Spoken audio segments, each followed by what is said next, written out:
사랑하는 여러분, 오늘 묵상 본문의 말씀은 에돔을 향한 심판의 말씀입니다. 세일산을 향하여 예언하라는 말씀은 곧 에돔을 향하여 예언하라는 말씀입니다. 세일산은 산의 이름이 아니고 에돔의 산악지대를 가리키는 말입니다. 에돔은 에서의 후손들이죠. 이들은 혈통적으로 아브라함과 이삭을 공동의 조상으로 가지고 있는 사람들입니다. 이들은 이스라엘 남동부 사해 주변에 거주하고 있었습니다. 현재 요르단 지역에 해당하는 곳이죠. 하나님께서는 왜 에돔을 대적하시고 그들을 심판하시는 것입니까? 그것은 바로 에돔의 죄악 때문이지요. 특별히 하나님의 백성, 유다 백성들을 향해 지은 죄악 때문입니다. 에돔의 죄악은 이스라엘의 환란 때에, 이스라엘이 바벨론에 의해 멸망당할 때에 보였던 그 에돔의 태도에서 나타났습니다. 그들이 심판받아야 할 죄악은 무엇이었습니까? 5절 말씀에 의하면 에돔은 옛날부터 이스라엘을 향해 한을 품고 있었습니다. 그들은 지속적으로 이스라엘을 향해 적개심을 가지고 있었습니다. 네가 옛날부터 한을 품고 이스라엘 족속의 환란의 때, 곧 죄악의 마지막 때에 칼의 위력에 그들을 넘겼도다. 마음의 한을 품고 복수의 날만 꿈꾸고 있는 자에게 임할 축복은 없습니다. 증오와 적개심으로 가득한 영혼이 이르게 될 자리는 심판의 자리입니다. 형제의 나라이며 이웃 나라인 사이에 긴 세월 동안 반감과 미움과 증오의 마음을 품고 있었습니다.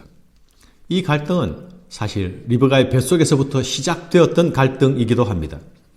야곱과 에서의 갈등은 창세기에서 멈추지 않았습니다. 역사 속에서 계속 이어져 가고 있었습니다. 출애굽한 이스라엘이 광야를 지나서 에돔 지역을 통과하여 가나안을 들어가려고 할 때에 에돔 왕은 허락하지 않았습니다. 만일 지나간다면 칼로 죽이겠다고 위협했습니다. 에돔은 형제 나라였지만 이방의 아말렉 족속이나 또는 블레셋 족속의 버금가는 원수지간으로 지냈습니다. 사사시대나 왕정시대에도 에돔은 이스라엘과 좋은 관계를 가지지 못했습니다. 특별히 주전 587년 예루살렘이 멸망하게 될 때에 이 에돔은 그들 속에 품고 있었던 적개심의 이빨을 드러내었습니다. 예루살렘이 바벨론에 의해서 함락될 때에 그들은 기뻐하였습니다. 이웃의 불행과 형제국가의 아픔을 즐기고 조롱거리로 삼았습니다. 그들은 무너진 예루살렘으로 들어가 약탈을 자행하는 약탈자가 되었습니다. 심지어 그들은 바벨론의 칼을 피하여 도망하는 이스라엘 사람들을 퇴로를 추적해서 그들을 도륙하고 사로잡아서 바벨론에 팔아넘깁니다.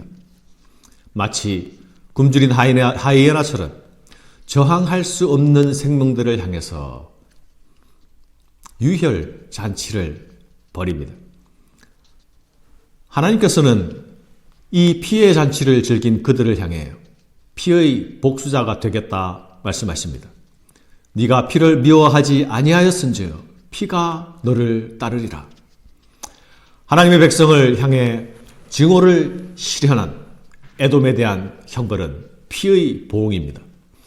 저항할 수 없는 유다인들에게 무자비한 칼이 된 에돔에게 칼의 심판을 선언하십니다.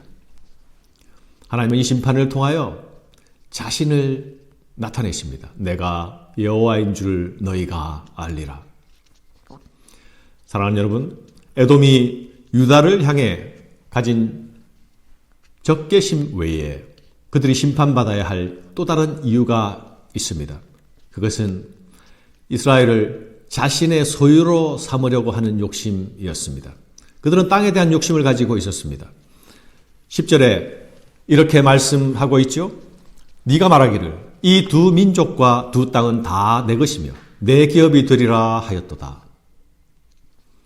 그러나 여호와께서 거기에 계셨느니라. 12절에 또 이렇게 말씀합니다. 네가 이스라엘 산들을 가리켜 말하기를 저 산들이 황폐하였으므로 우리에게 넘겨주어서 삼키게 되었다 하여 욕하는 모든 말을 나 여호와가 들은 줄을 네가 알리로다. 그들은 유다 왕국과 북이스라엘 영토에 대한 탐욕을 품고 있었습니다. 야곱이 하나님께 상속받은 땅이 이제는 자신의 것이 되어야 한다고 생각했지요.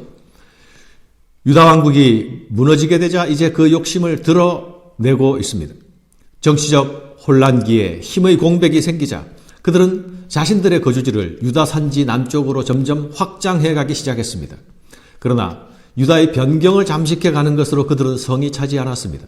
유다의 온 땅과 북쪽 이스라엘 땅까지 욕심을 품고 있었던 것이죠. 에돔의 이런 행태는 포로로 끌려가서 귀환을 소망하고 있는 유다 백성들에게는 절망적인 소식이었습니다. 만일 에돔이 그 땅을 다 차지해버리면 이제 그들이 돌아가도 돌아갈 땅이 없어져 버리기 때문입니다. 그러나 여러분, 에돔이 알지 못하는 것이 있습니다. 그것이 무엇입니까? 그 땅은 유다 백성의 땅이기 이전에 하나님의 소유의 땅입니다. 그 땅의 소유주는 이스라엘이 아니라 이스라엘의 하나님이셨습니다. 지금 그 땅은 마치 주권이 상실된 땅처럼 보입니다. 그러나 그 땅을 유다와 이스라엘에게 주신 하나님이 버티고 계십니다. 하나님께서 그들을 향하여서 무엇라 말씀하고 계십니까? 네가 말하기를 두 민족과 두 땅은 다 내 것이며 내 기업이 되리라 하였도다. 그러나 여호와께서 거기에 계셨느니라. 여호와께서 거기 계셨다 말씀하십니다. 에돔이 유다에게 악하고 적대적인 행동을 한 것은 거기 계시는 여호와 하나님을 대적한 행동입니다. 에돔은 그 사실을 알지 못합니다.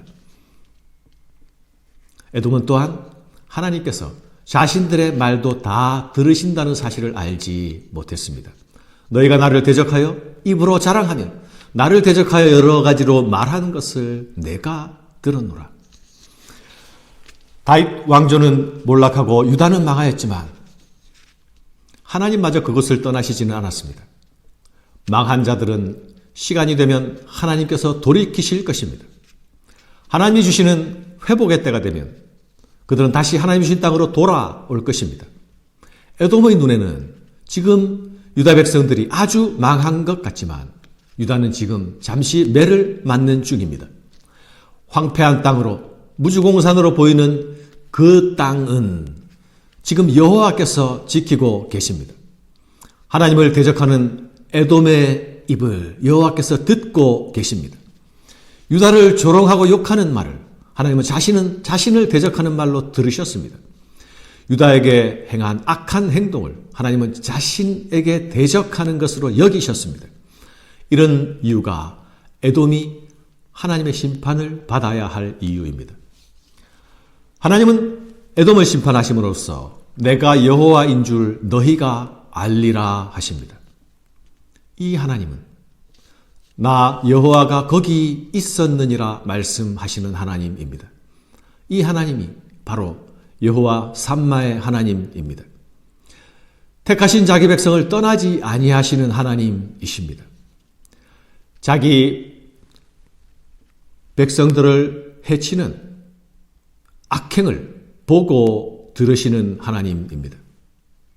자기 백성들을 향해 징계하시되 대적을 향해서는 심판을 행하시고 때가 되면 자기 백성에게 회복을 주시는 하나님이십니다. 사랑하는 여러분, 에돔을 향한 심판의 말씀은 이스라엘을 향한 회복의 말씀입니다. 에돔은 심판을 받아 멸망하지만 영원히 일어나지 못할 것입니다. 이 심판은 회복이 없는 심판입니다. 그러나 지금 이스라엘이 당하는 포로 생활의 고초는 하나님께 당하는 징계입니다. 매를 맞고 난 후에는 하나님께서 다시 싸매 주실 것입니다. 이것이 고난 가운데 에스겔을 통해 회복의 메시지를 주시는 이유입니다. 유다는 지금 매를 맞고 있는 중입니다. 고통 가운데 있습니다. 그러나 유다는 여전히 하나님께서 자기 이름을 두신 자기 백성입니다. 여호와 삼마의 하나님이 자기 백성과 함께 하십니다. 사랑하는 여러분, 오늘 여러분의 삶의 자리가 징계와 연단 가운데 고단함 가운데 있을지라도 절망하지 않을 이유가 여기 있습니다. 바로 여호와 삼마의 하나님이 함께 하시기 때문입니다. 오늘 우리가 약하고 실패한 자리에 있을지라도 소망을 가질 수 있는 이유가 있습니다. 여호와 삼마의 하나님이 우리와 함께 하시기 때문입니다. 이 하나님으로 인해 위로와 소망 가운데 시작하는 한 날이 되시기를 바랍니다. 감사합니다.